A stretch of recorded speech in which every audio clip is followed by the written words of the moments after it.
Pro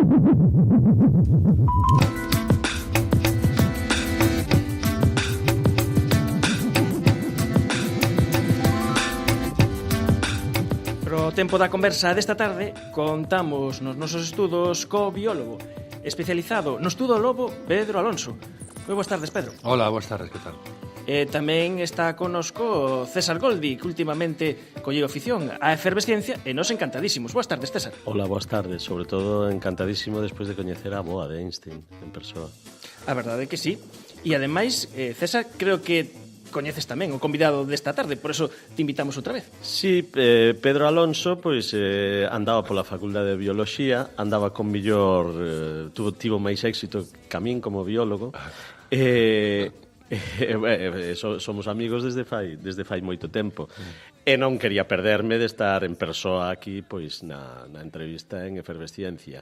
Ademais, tendo en conta que na miña carreira como actor pois hubo unha vinculación importante co mundo do lobo. Porque estiveches nunha serie que o protagonista era un home lobo, un lobisome. Sí, un lobisome, e eu era pois un dos guardias civiles encargados de investigar os extraños sucesos que acaecían nese pobo que se chamaba Calenda. E tamén en teatro estiven nun espectáculo que chegou a estar nominado aos María Casares como mellor espectáculo, que se chamaba Caperucitoloxía, onde un dos papéis que interpretaba eu era de lobo.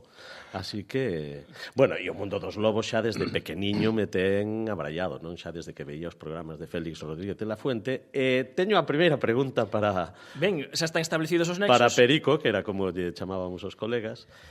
É certo que Félix Rodríguez de la Fuente, os lobos que saían na súa serie estaban adestrados, que non eran salvaxes, de verdade?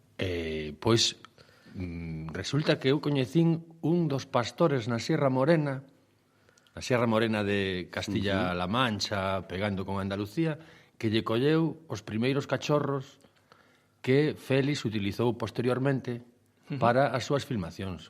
Entonces eran collidos con moi poucos días, antes posiblemente de que abrisen os ollos. Félix e o seu equipo troquelábaos, é dicir, antes de que abrisen os ollos, pois era como se convertisen nos seus proxenitores, e os lobos entón despois considerábanos efectivamente como se fosen os seus proxenitores e facían o que querían. A impronta, non? Entón os lobos pásalle como aos... Sí, os gansos. Sí, nas películas de dibuxos animados, que se ven un camión, pois o camión é súa nai. O que facía Conrad Lorenz, non? Efectivamente, o que facía Conrad Lorenz, que paseaba cos gansos, e os gansos voaban, considerábano como se fose a súa nai e tal. Pois é o mesmo cos lobos. Mira, pois eu coñézote desde hai case 3 décadas, entón que deben ser as mesmas que levas estudando os lobos. Sí. Como empezaches? A primeira experiencia máis forte quizá foi, bueno, como moitas outros compañeiros e compañeras, eu empecé nun grupo ecoloxista naturalista. Sempre decimos un grupo naturalista metido a ecoloxista por obrigación, porque como veamos que o noso entorno natural pois iba degradándose, pois entón te metes a ecoloxista. Entón, a primeira foi na Serra da Groba, que é unha serra que está entre o Concello de Bayona e o Concello da Guarda, unha montañosa que chega a 600 metros de altitude, que hai moitos potros, cabalos e tal. Aí entraran os lobos e empezaran a facer dano, a matar poldros, e fóramos ver precisamente no ano 84 aproximadamente, a partir da primavera, verán, uns danos que fixera o lobo sobre os poldros, e encontramos os poldros mortos, devorados e tal. Esa foi a primeira vez que tuven así un vínculo con unha experiencia así de lobos, non? A posteriori foi xa no 89 que xa empezamos a dedicarnos moito máis sistemáticamente, pero non é que teñas unha, pois non sei, un chispazo que sei, digas, aquí me vou dedicar a isto, non? Pero pouco a pouco unha experiencia vai alimentando unha motivación ou unha vocación e ao final pois acabas meténdote a fondo niso. E estudar os lobos que semella algo fascinante, o mellor compre explicar que non é tan sinxelo como parece, porque para vos están ocultos moita parte do tempo, tedes indicios, rastros, ou, por exemplo, é difícil para facer unha cousa que pode parecer doado a primeira vista, que facer un censo, saber nas mandas cantas crías sais. Eso é super complicado. Tens que facelo indirectamente a partir de outros datos que vos dan eses datos e a partir de aí facer as estimacións, as estimas de cantos lobos, por exemplo, hai en Galicia. Non é doado facer todo isto. Claro, non é o que se pensa de que chegas a un monte e ves os lobos como se fosen gaivotas, non? A contalos e a ver, observar as súas pautas de comportamento. Non, os lobos non se deixan ver, son difíciles por tanto, de efectuar observacións prolongadas e saber cantos son, a conducta, as edades, non. Entón, tens que primeiro seguir os rastros, os indicios de presencia, necesitas dedicarlle moitas horas de campo ao rastreo, a buscar por onde andan. Teste que armar de paciencia para poder observalos en esperas determinadas, en lugares concretos e a horas determinadas, non? E despois utilizar tamén métodos que se cadra te poden proporcionar máis información, deixar cámaras, bueno, en fin. Total que, como diste, precisa un esforzo de traballo moi grande, precisa tamén esforzo físico, moitas horas en zonas apartadas, noites enteiras esperando ou estando un pouco pendiente do que se escoita, do que se move, e sempre por tratar de conseguir información obxectiva que che poida permitir saber por onde andan, que frecuentación fan de determinadas zonas, e a posteriori, pois, bueno, tratar de localizar zonas de reproducción, pois, xa son cuestións máis, pois, de extrapolación. Consideras que nunha zona hai reproducción, pois estimas que hai entre 7, 8 ou 9 lobos, e pois ese como se fan os conteos realmente, non?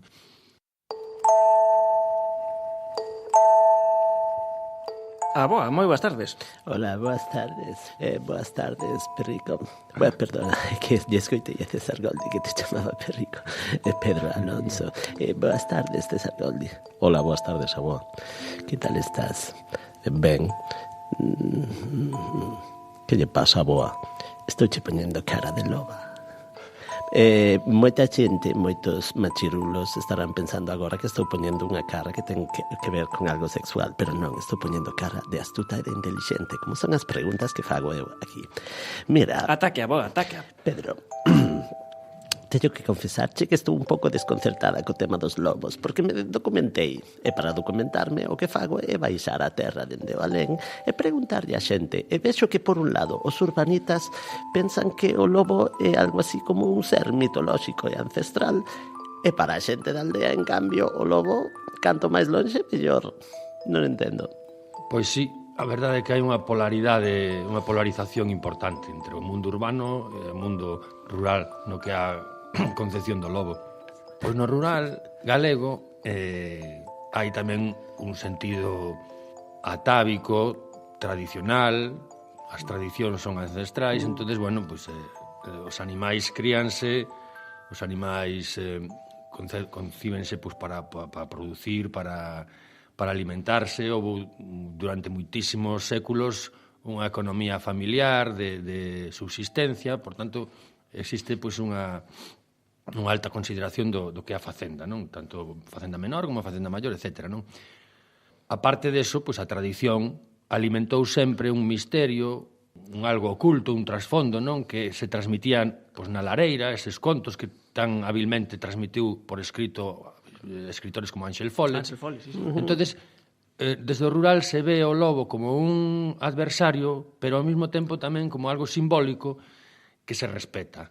En cambio, o que dices de urbano, pois, quizá pola falta de estímulos ou de valores que existe, que hai unha simplificación absoluta na vida urbana, entonces, bueno, se considera e se eleva ás alturas unha especie como é o lobo, pois porque se considera como unha especie, pois, símbolo ou crisol de virtudes que se consideran moi boas para tamén o ser humano, non? Entonces, bueno, esa polarización o que dá lugar a ese contraste, non?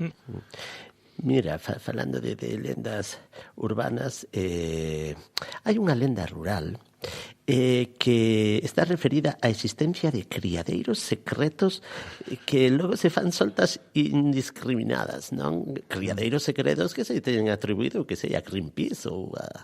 Efectivamente. Isto non ten sentido, verdad? Pois non. Forma parte, pois, sí, desa mitoloxía rural de que se soltan lobos, de que hai criadeiros ocultos de lobos. Eu acórdome de que a mí acusáronme hai casi xa 30 anos aí pola zona de, bueno, entre as provincias de Pontevedra e Ourense, de que eu tiña un criadeiro de lobos en Santiago. Yo soltabas por aí. Sí, pero claro. Porque cantos... pode dicirse cantos lobos hai en Galicia e como estamos agora? Pois o que se calcula, posiblemente é que anden en torno a 700, anda por aí, non? En número, as últimas estimas falan de entre 85 e 90 grupos reproductores. Pois aproximadamente falase de 700, 750 lobos. E estamos estabilizando, non? Sí, a verdad que a poboación galega de lobos, pois nos últimos 10, 20 anos, pódese dicir que está estabilizada, non? Hai quizá unha tendencia pequena a alza en algunhas zonas concretas, pero en xeral, sí, se pode dicir que está estabilizada, non? Un lixeiro incremento, quizá. E onde viven? Pois esa é unha pregunta interesante, porque os lobos viven en zonas remotas, pero ao mesmo tempo tamén viven cerca das cidades, non? Hai grupos que están instalados cerca de capitais de provincia. En concreto, pois hai lobos cerca da cidade de Lugo, de vilas importantes tamén, pero o hábitat do lobo son montañas ou zonas, digo, o hábitat potencial inicial, non? Con capacidade para producir biomasa vegetal que poida ser transformada a proteína polas especies de ungulados, o sea, de herbívoros silvestres, que son do que se alimentan os lobos. Corzos, porcos bravos, cervos, etc. Entonces debería habitar o lobo zonas boscosas, tamén intercaladas con zonas abertas, con fragas refírome a zonas acantiladas, ou bueno, e aí, pues, ese sería o seu hábitat natural, non? Agora, o desplazamento que fixo o ser humano destes hábitats naturais, a súa transformación, a súa alteración, a través da gandeiría, a través da agricultura, etc., dá lugar que os lobos teñan que habitar en zonas que non teñen máis remedio que habitar, que non son os seus hábitats naturais, pero, bueno, é o que hai. É porque temos agora, dixeches que está máis estabilizado, é porque temos a percepción, ou dá a percepción de que agora hai máis lobo que antes. Ten que ver o mellor por ese desplazamento, por esa mistura de hábitats? Que pasa aí? Bueno, a existencia de canais de información agora que son de fácil acceso aos potenciais lectores ou lectoras, dá lugar a que as informacións sempre, o seu impacto se multiplique. E estamos falando tanto de internet e redes sociais como de ahora mismo medios de comunicación digital, etc. Entón, o acceso á información é muitísimo máis fácil. E o impacto da presencia do lobo, das observacións do lobo ou dos danos que fan, a través destes medios e de redes sociais se multiplica. Amplifícase.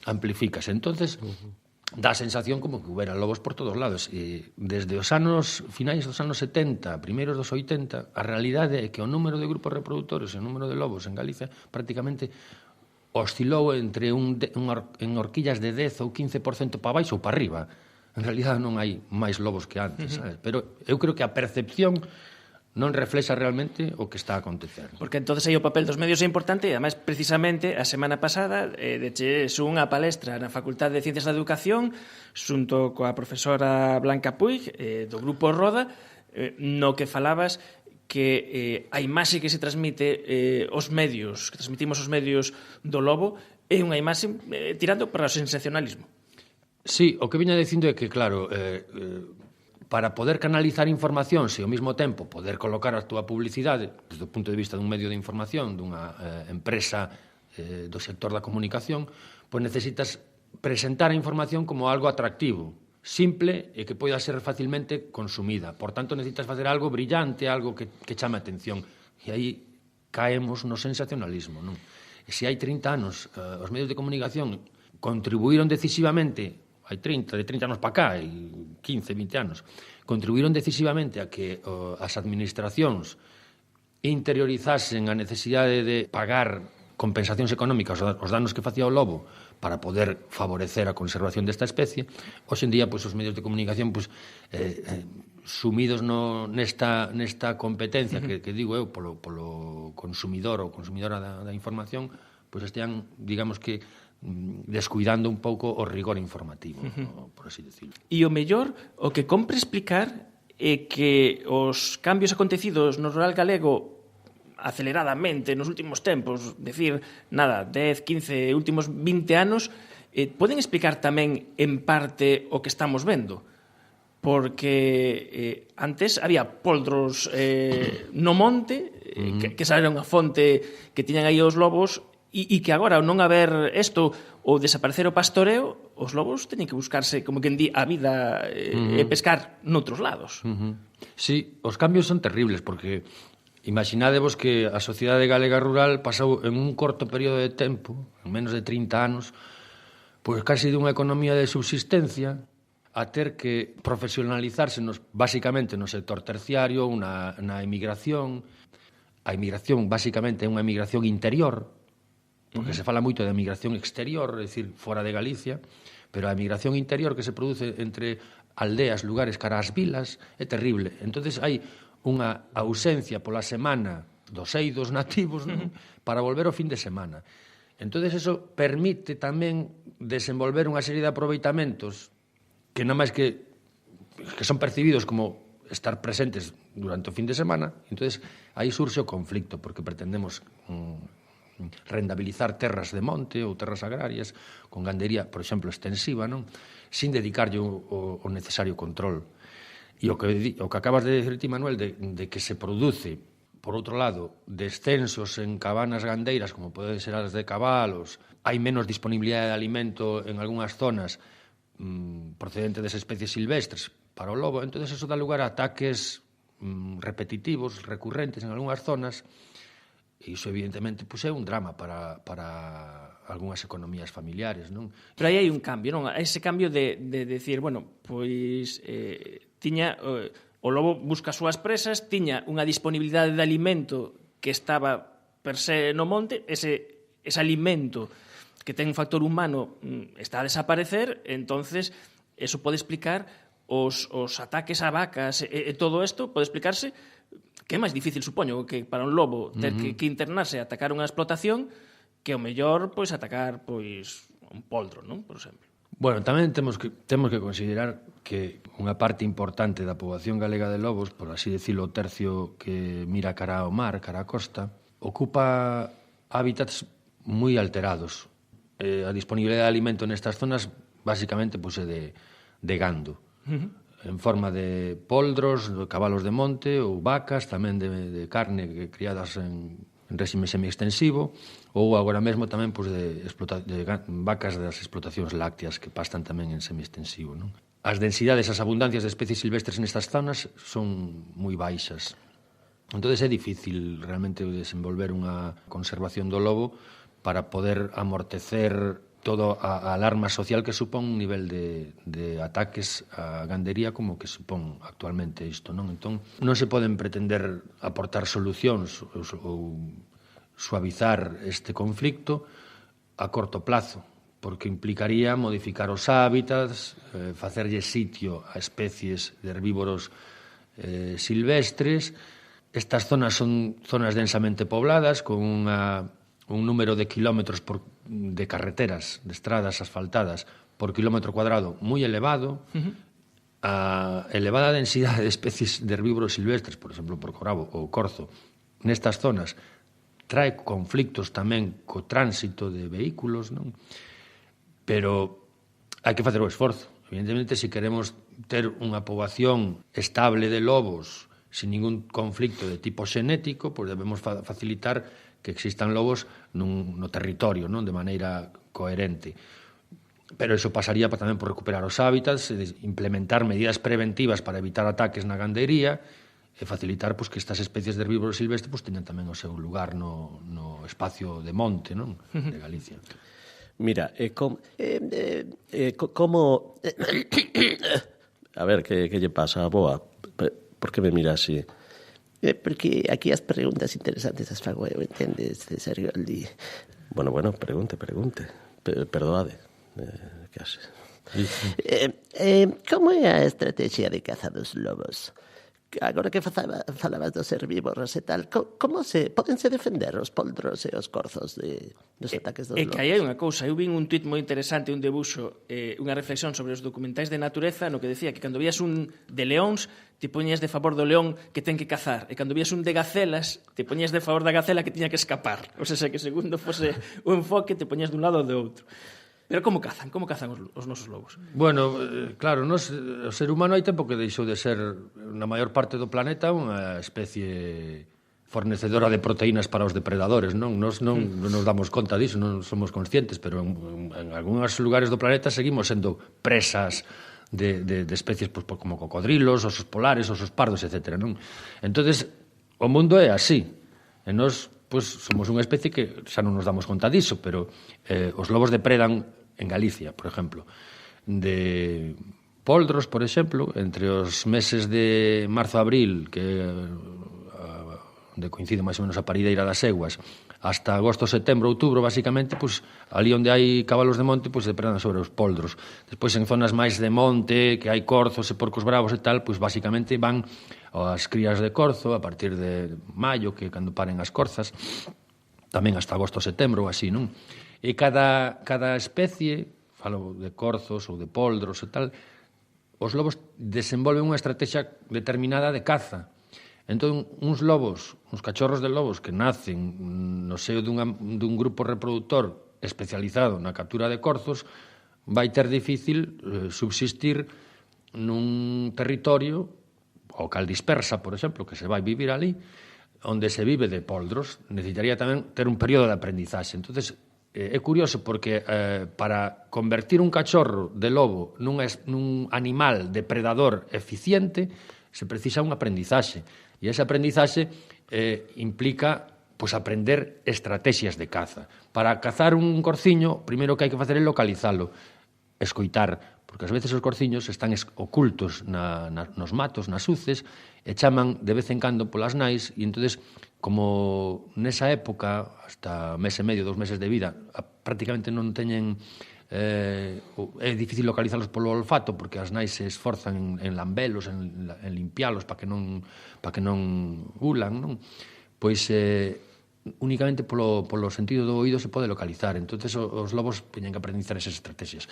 E para capturar poldros teñen que ser hábiles, rápidos, e poder perseguir os poldros, porque os poldros a partir das 2 ou 3 ou 4 semanas xa están constantemente adestrando, correndo para escapar. Chegalles conferilos, porque non se trata a mellor de capturarlos no momento, senón que o período de reproducción é un período de reproducción moi pequeniño, moi acotado no tempo, precisamente para minimizar as posibilidades de caza dos lobos, e o que fan os lobos é abrir unha conta no banco. Como está isto da conta do banco? Como fan? Sí, é unha metáfora que contaches outro día, que se me ocurreu, sí, é unha especie de investimento, non? Os lobos, toma, a partir de cando os poldros teñen 3 meses, 2 meses e medio, son moi difíciles de capturar, entonces os lobos o que fan é perseguilos e adentalos nos cuartos traseiros, nas patas de atrás.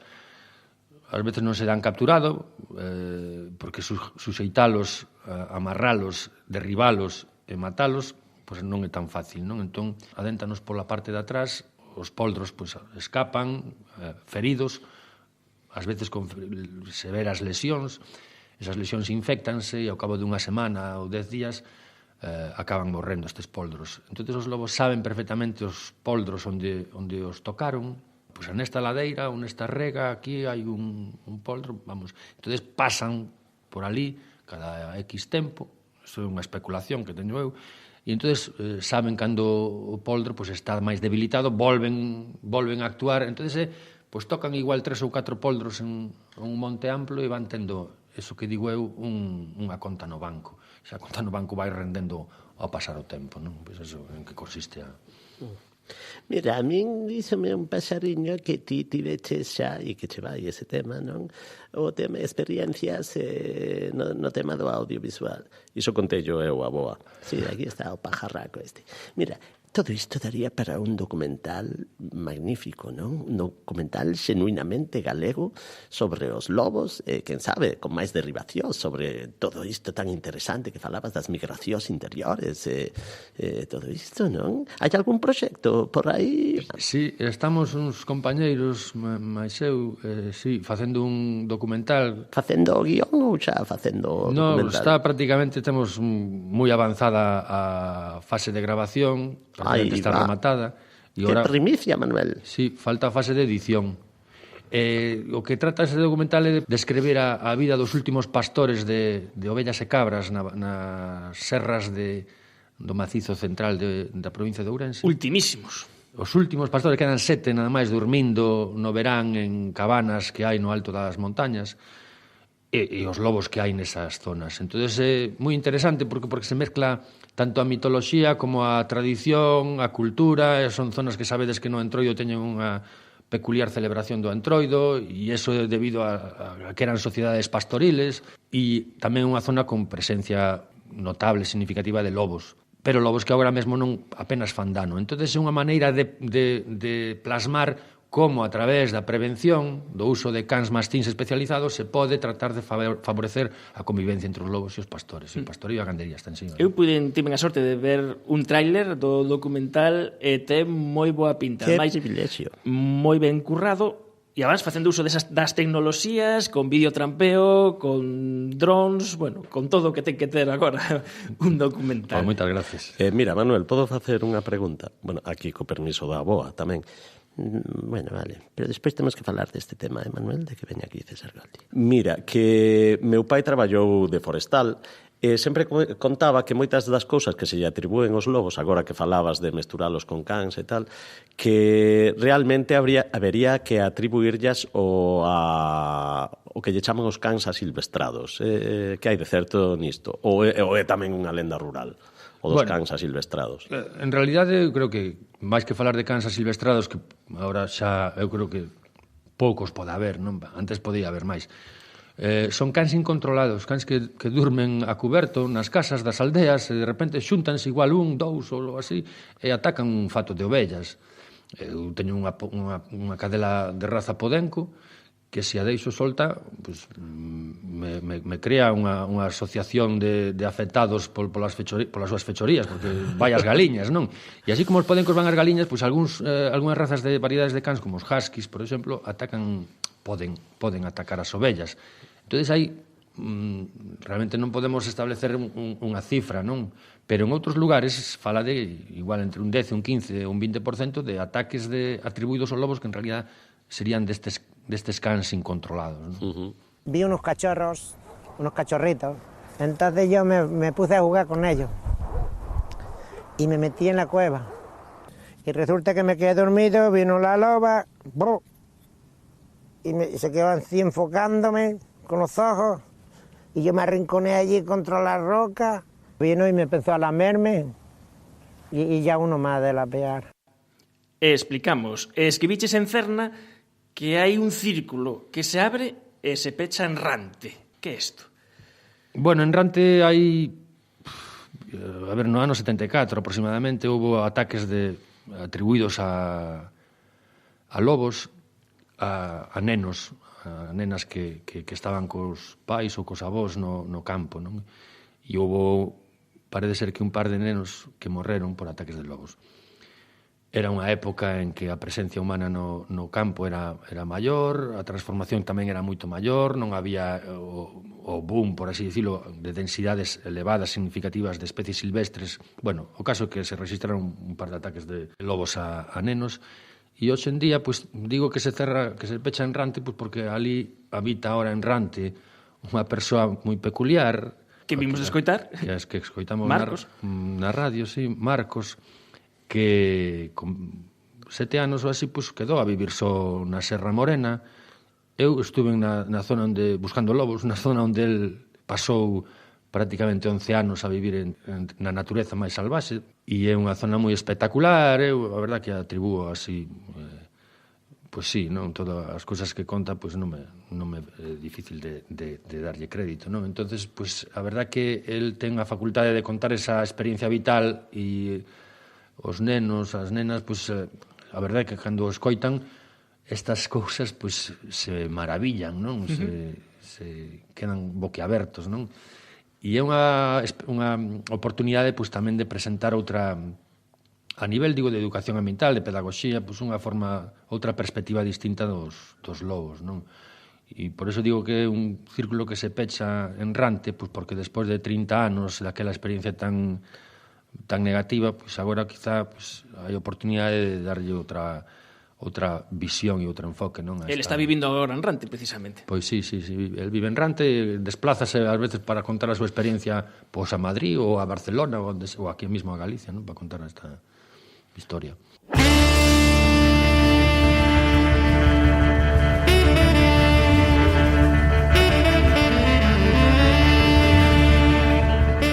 Os lobos foron os protagonistas deste tempo de parolada de efervesciencia. Protagonistas desde moitos puntos de vista, desde entender como son como especie e como é ese conflicto que temos co lobo, un conflicto que ten causas complexas e que supoño que habrá que poñerse un poquiño en todas as partes para poder chegar a unha solución. Estivemos a falar co especialista en lobos, Pedro Alonso. Moitas grazas por achegarte hasta os nosos estudos. Gracias a vos, encantado. Grazas, César Goldi tamén. Moitísimas De grazas. estar aquí con Goldi tamén despois de tanto tempo. Bueno, eu E coa tamén boa. estou moi encantada de coñecer a Pedro Alonso.